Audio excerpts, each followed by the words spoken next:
So something we do every week is we get a little tidbit, little insight into what's going on with the Orange County real estate market. Again, Orange County has a median price of, roughly speaking, $1 million. 3 or 4 weeks ago, Adrian Hernandez dropped the bomb that the luxury market, 2 million above, is frozen.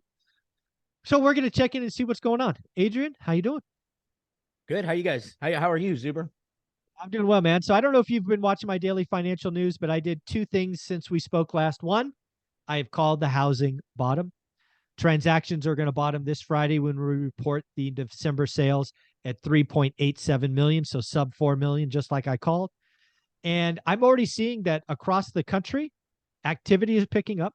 We saw today mortgage applications up 28% week on week. We've seen open houses. I asked for and received feedback from around the country.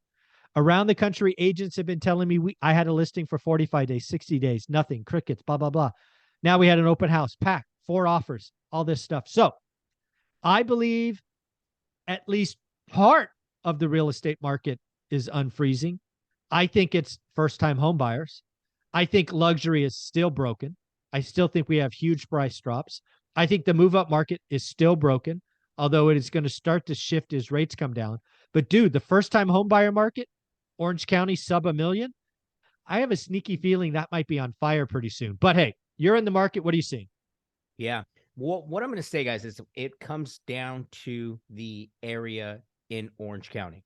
If I look Okay. at Orange County in specific, anything over 1.5 that is in North Orange County is probably not moving. It's taking a long time for anything above if it's above $3 million and you're in North Orange County, and that's like Anaheim, your Belinda, let's say you have Orange, you have Santa Ana, parts of Westminster. When you start to look at those areas, anything above 2 million is not moving. But it's interesting. We recently were building out a Brookshire Hathaway in Dana Point, and one of our top agents slash recruiter managers, John, he's been in the industry a long time, and I've got to talk to a lot of his friends who are big producers in Laguna and Newport. They list 3 million and over. And it is shocking to know how many of those properties are selling before they even go onto the market. It's not an astronomical number, but it's still a number that we wouldn't think. So then I said, okay, well, let me dissect these properties. So I start looking into them. They're creme de la cremes. They're the best of the best. The location, right? The quality. The location, the view, the quality, the rehab. I mean, everything about these properties are flawless. So, and then I start to dive deeper, and I'm like, okay, then let's look at everything that is on the market, that has been on the market. We talked last week, and we saw, what was it? 200 days properties on market. Yeah. The over 100 days, right? Right. So then I started looking at those, and I'm starting to look at every single one of them to understand they all have some sort of flaw. And so we talked about this before. Unless the house, the product, unless the agent 100% knows what they're doing and that house is presented correctly, it will move depending on where it's at. If it's in Laguna, Corona Del Mar, Newport Beach, San Clemente, Dana Point, it's more than likely going to sell. If it's anything inland, it ain't moving. That is awesome. That's great information. Also, have you noticed, and again, it may be too early, Orange County could be different, every market's different, but what are you seeing sub a million, whether it's North Orange or not? And maybe it's condos, I don't know. There's a lot of people saying that. I have several people just this morning when I made the declaration that the bottom is in, saying they have nothing in their buy box, right? November and December, 8, 10, 12 listings, now zip. Because everybody that's doing one rental at a time is doing affordable housing, right? It's where cash flow is possible. So I'm just wondering what Orange County is seeing at that price point, because again, a median at $1 million is pretty high. I'm going to speak for specifically South Orange County. You can't keep it on the market. Really? You can't keep it on as long as it is, somewhat decent square feet. It's not staying on the market. It's selling pretty fast. There's still a lot of buyers in that sub $1 million range, because it's very hard to find a house in South Orange County that is at $1 million, and anything that comes up at $1 million, even if it's a condo, it's selling as long as it's not overpriced. Yeah. So I did this. So this was an exercise I was hoping to do with you. but unfortunately your MLS is down. So I'm gonna share with you my experience with Omar. Right, Omar's in an entirely different market. Right, his median home price is 400 grand. So check this out. Yesterday with Omar, we looked at 800K and above, which again, I just take the median times 2 just to see what's what. He's like, Michael, we've got 23 listings. Average days on market over 100, huge price drops. Nothing's moving. Luxury's dead. Then 400 to 800, which I consider move up market. 500 and I don't know what it was, 37 listings, not a lot of pendings. Now we go sub 400. Active listings, I want to say, were like 223. Pendings, 587. Yep. You can't keep that stuff on the market. Nope. And that's what I think's coming, right? I think luxury will be broken all year. Yep. The rich are scared. Luxury is a want, not a need. There's going to be stupid price drops. Some of them will sell because somebody will take a $500,000 haircut to get out. They got enough money. They don't care. Move up market's broken until rates come down. But first-time home buyers, the supply demand is so whacked. It doesn't take much of a marginal buyer just to absorb that. Even 100%. In where Omar plays, the high desert, the high desert, like it's on the way to Vegas, for heaven's sakes. Right. You have 600 pending and you have 220 active.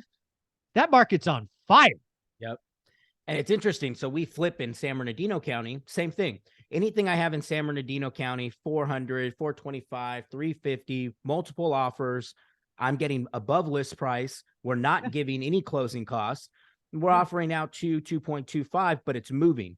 Right. Yeah. So, it's interesting though. We've talked about this before. I know some flippers here that are in the luxury market. If you're a flipper, do not be flipping luxury. No, please. Zuber, I met with them last week. Multiple 7 figures. Loss. Gone. Poof. Dude, I'm telling you, we if you watch this channel, we told you this was coming. I nailed it. I have this shirt called Nailed It. I have it. I want it. Yeah. We need and to I want you to sign it too. There you go. Yeah, I need to get a pen that signs shirts. It's awesome. But yeah, it's pretty awesome to see. So again, luxury's broken. I think it'll be broken all year. But hey, if you happen to be in the market for a luxury property, go be a cheap ass bastard. Right? You see a listing into your market. Let's say median's 400, luxury is 800. You see a 1.5 listing. Don't be afraid to write a 900 offer. Right. What's the worst they can say? It's been on the market 137 days. They haven't had an offer in 90 days. Go see. You never know. They might be in a situation. It's like, 900 grand. We're 80 years old. It's the same as 1.5. Who cares? Take it. Who knows? Take it. Let's roll. Yeah. That's what happened with that listing we talked about 2 weeks ago. Yeah, same exactly. thing. And we're seeing it over and over. And unless you are on the edge of California with an ocean view, it's not happening. Yeah, exactly. If you got that, like you're like one of 8 properties, name your price. Yeah. Most of us aren't playing there. And most of that stuff sells off market anyway. Yeah, 20, 30 million. So that's a completely different topic. Yeah, it's a different buyer. Yeah. But for all of us, right, this is really important. Understand what we're saying here. Go after the median. Go after right below the median. Yeah. Right. The ARV is below the median. We're not buying at the median and flipping above. No. Below. That's important. Yes. Your ARV, right? Or if you're an agent, go after what's right below $1 million. Go prospect in those neighborhoods. You're going to have a higher ROI on your time. You may not have bigger commission checks, but you're going to have more commission checks. Yeah. Your certainty of closing goes up if you play below the median. And again, I want to go back to Omar's number. I was hoping to do it with you. It's like 600 pending and 230 actives. That tells you something. And I think that is playing out. So folks, if you're a real estate agent, do me a favor. I would love to get the numbers. Just put it in the comments below. Tell me what your median is. Take 2x the median. Tell me how many active and pending. Then take the median to that number. So again, like 400, 800. Tell me active and pending, and then below the median. And I want to see how many people just have this clear-cut definition that below the median is on fire, everything else is broken. Adrian, where can people find you? Next week, I want to do this it'll be up next week. Yeah, so next week, let's do this live. I'm I'm gonna get the stats for those off markets because I want to talk about those. That would be good. And then what'd be cool is we can look at the numbers from everybody who comments and we can talk about that and relate it to it. Perfect. I love it. Adrian, where can people find you? Instagram, guys, at Adrian Hernandez. Do me a favor, follow him, let him know you came from one rental at a time. Thanks, buddy. Hit that subscribe button. Thank you.